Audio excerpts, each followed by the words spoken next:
Senja di sore itu, awan kelabu menutupi langit kota Solo yang sedari sore diguyur hujan beserta jutaan kenangan yang mengembang. Terbawa genangan air, mengusik memori masa lampau akan kepingan-kepingan harapan, tangis dan pilu membiru.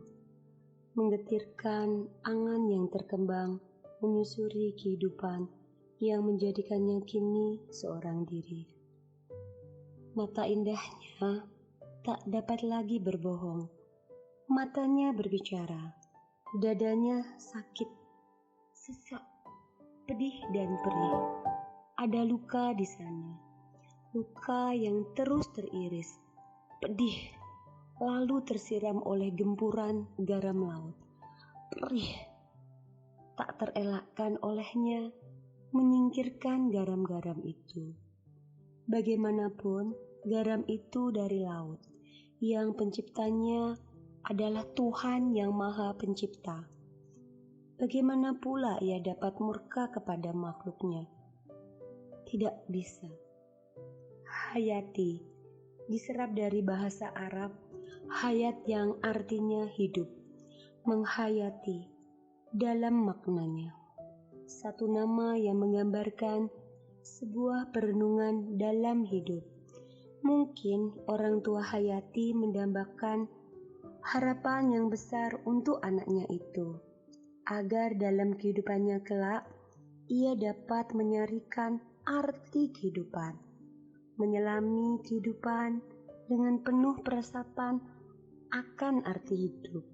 Hayati, sebuah nama tokoh dalam buku tenggelamnya Kapal Van der Wijk karangan Hamka.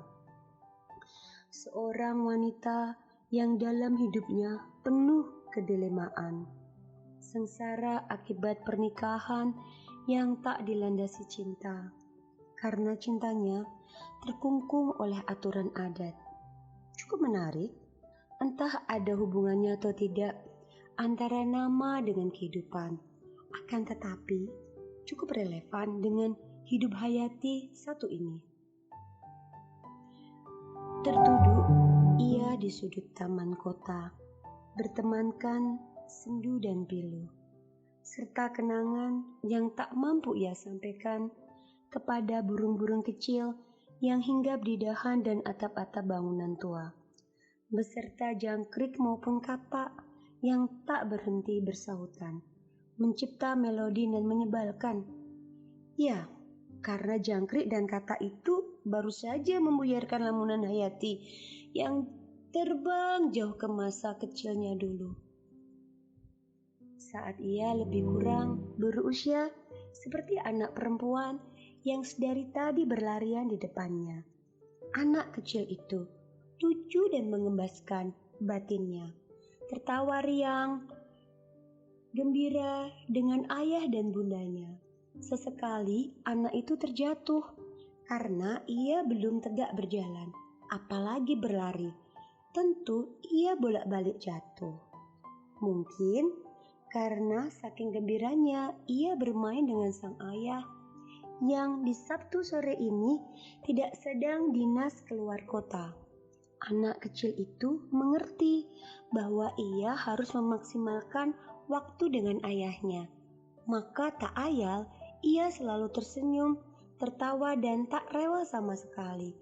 Ia tahu bahwa ayahnya sangat berharga bagi dirinya, sehingga tak mungkin ia membuat ayahnya kecewa. Hayati memandangi anak itu.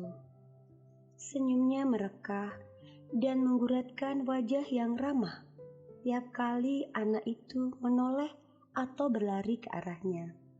Memang dasar anak yang ramah. Sekali Hayati melempar senyum, anak itu membalas dengan tawa. Sekali Hayati menyapa, anak itu langsung berlari ke arahnya.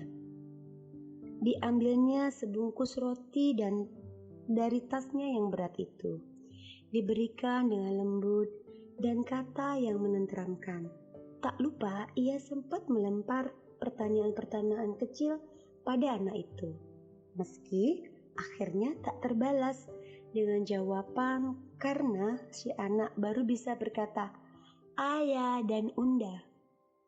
Si anak menerima roti itu dengan gembira. Tak ubahnya, ia seperti mendapatkan door prize termahal dari kuis di acara televisi. Senyumnya terus tersimpul, menambah indah suasana di senja sore itu.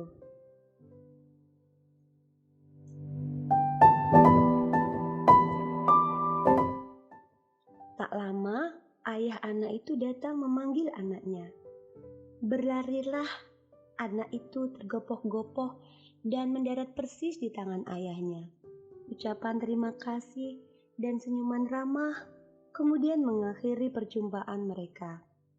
Hayati masih mengamati kepergian mereka dari saat si anak itu digendong oleh bundanya. Kemudian ayahnya yang dengan gesit membawa segenap peralatan piknik yang mereka bawa. Kemudian masuklah mereka ke mobil berwarna hitam itu. Sampai mobil itu tak lagi tertangkap oleh lensa mata Hayati. Potret keluarga bahagia batinnya. Tapi belum tentu juga. Ia baru saja melihat citra keluarga kecil itu beberapa jam yang lalu. Bagaimana dengan mudah ia menyimpulkan seperti itu? Tidak semudah itu, Hayati.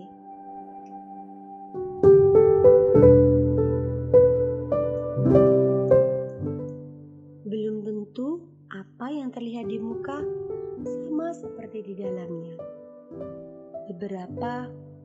Banyak orang yang di luar sana terlihat bahagia, harmonis, hangat, dan jauh dari gosip yang tiba-tiba ramai diberitakan karena akan melaksanakan sidang perceraian. Memang benar bahwa tak bisalah suatu hal hanya dilihat dari satu sisi, karena hidup ini tersusun dari ratusan, ribuan, bahkan jutaan sisi yang hanya dengan kuasa yang maha pencipta. Sisi-sisi tersebut tersusun sedemikian rupa, sehingga ada saja hikmah yang semestinya dapat diambil dari tiap kejadian baik dan buruk dari suatu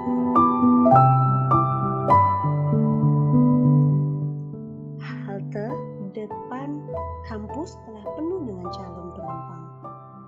Maklum, hari Jumat adalah waktu yang tepat untuk pulang bagi sebagian mahasiswa rantau untuk menghabiskan akhir pekannya di rumah. Ada juga ibu-ibu dan bapak-bapak yang pulang kerja. Ada pula karyawan Sritex dan beberapa pedagang pasar.